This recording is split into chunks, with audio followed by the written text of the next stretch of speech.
ओम नमः शिवाय। 27 तारीख को सुबह हम निकल पड़े हैं पशुपतिनाथ मंदिर के लिए, जो काठमांडू से तकरीबन 3 किलोमीटर दूर देवपाटन गांव में बागमती नदी के तट पर स्थित है। यूनेस्को ने 1979 में पशुपतिनाथ मंदिर को विश्व धरोहर स्थल घोषित किया था और रास्ते में दीवार पर अगर आपको देवताओं की पेंटिंग्स देखने को मिले तो समझ जाइए कि आप मंदिर पहुंचने वाले हैं। कहते हैं कि ढूंढने से खुदा भी मिल जाता है। मैंने भी कोशिश की, क्योंकि मंदिर परिसर में फ़ोटो या वीडियो लेना मना है, और सोचा कि इंटरनेट से पशुपतिनाथ शिवलिंग की फ़ोटो डालकर आपको दर्शन करवा दूं।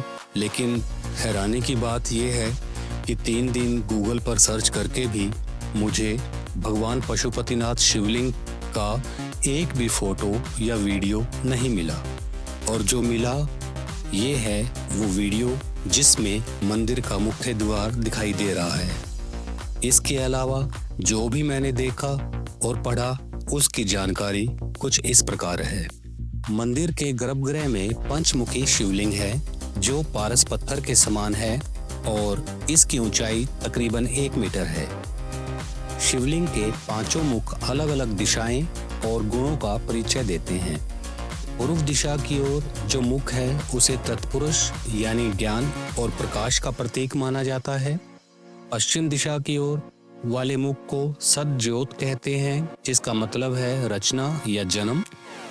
उत्तर दिशा की ओर वाले मुंह को वामदेव या अर्धनारीश्वर भी कहते हैं, जो शिव और शक्ति के मिलन का प्रतीक है। दक्षिण दिशा वाले मुख को अघोर कहते हैं, जिसका मतलब होता है विनाश या परिवर्तन। जो मुख ऊपर की तरफ है उसे ईशान मुख यानी निराकार कहा जाता है। पशुपतिनाथ मंदिर को शिव के 12 ज्योतिर्लिंगों में गणना की जाती है। कहते हैं कि केदारनाथ ज्योतिर्लिंग और पशुपतिनाथ ज्योतिर्लिंग मिलकर एक पूर्ण ज्योतिर्लिंग बनते हैं। और इस मंदिर के इतिहास में कई पौराणिक कथाएं प्रचलित हैं। उनमें से 3 प्रमुख हैं। पहली कथा कुछ इस प्रकार है कि एक बार शिवजी और पार्वती जी बागमती नदी के किनारे वनों में मृग बनकर घूम रहे थे। बाकी सभी देवताएं उन्हें ढूंढते हुए वहां पहुंचे। तब भगवान शिवजी ने छिपने की कोशिश की, लेकिन देवताओं ने उनका एक सींग पकड़ लिया और इस दौरान उनका वह सींग टूट गया, जो फिर दिव्य लिंग में परिवर्तित हो गया। शिव और पार्वती फिर देवताओं के साथ वापस कैलाश चले गए और सींग यही मिट्टी में दबा रहा। और कई सालों बाद उस क्षेत्र से गुजरने वाले एक चरवाहे ने अपनी गाय को एक स्थान पर दूध गिराते हुए देखा, तो उसने वहां खुदाई की और पाया कि वहां एक दिव्य शिवलिंग है, जिसके कारण इस जगह पर पशुपति तीर्थ स्थल की स्थापना हुई। दूसरी पौराणिक कथा के अनुसार एक बार मुनि निकुंभ हिमालय क्षेत्र में गहरी तपस्या कर रहे थे। वे शिवजी के परम भक्त थे और उनसे भक्ति से प्रसन्न होकर भगवान शिव ने उन्हें पशुपति विद्या यानी जीवों को मोक्ष देने की शक्ति प्रदान की। किंतु इस विद्या को भगवान इंद्र जानना चाहते थे, इसलिए उन्होंने निकुंभ की तपस्या भंग करने की कोशिश की। जब मुनि को ये पता लगा तो वे अत्यंत क्रोधित हुए और इंद्र को श्राप देने की ठानी। इंद्र ने घबराकर भगवान शिव से प्रार्थना की। तब भगवान शिव ने निकुंभ मुनि को शांत किया और कहा कि वे स्वयं इस विद्या का उपयोग करेंगे और पशुपतिनाथ बनकर संसार को कल्याण का मार्ग दिखाएंगे। तब से ये स्थान पशुपतिनाथ कहलाया। तीसरी पौराणिक कथा भारत के उत्तराखंड राज्य से जुड़ी हुई है।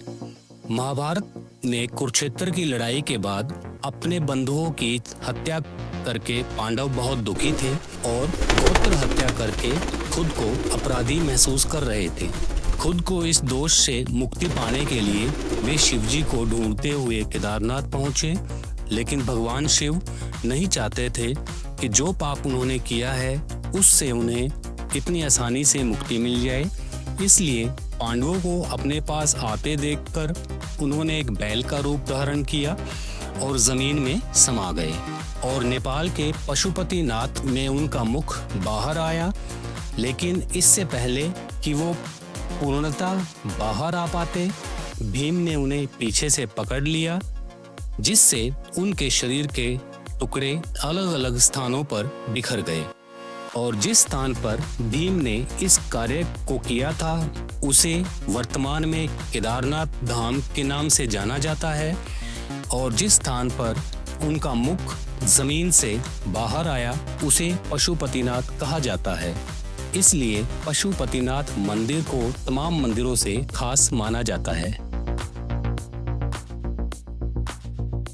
इसके बाद आइए चलते हैं गुहेश्वरी मंदिर, जो पशुपतिनाथ से तकरीबन 1 किलोमीटर दूर है और पशुपतिनाथ मंदिर के पूर्व में बागमती नदी के तट पर स्थित है। गुहेश्वरी देवी को 51 शक्तिपीठों में से एक माना जाता है और गुहेश्वरी नाम संस्कृत के शब्द गुरह यानी गुप्त और ईश्वरी मतलब देवी से बना है। इस मंदिर का निर्माण 17वीं शताब्दी में राजा प्रतापमल ने करवाया था। यह मंदिर 17 शमशान घाटों के ऊपर बना हुआ है।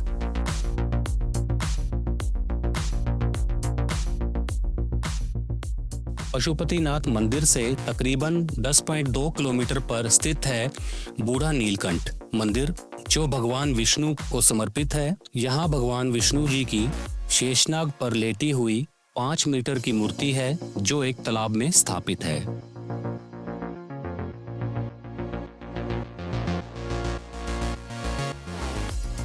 आइए अब चलते हैं लिंग भैरवी, जो ईशा फाउंडेशन ने स्थापित किया और भारत का पहला ऐसा मंदिर है जहां की पुजारी महिला हैं।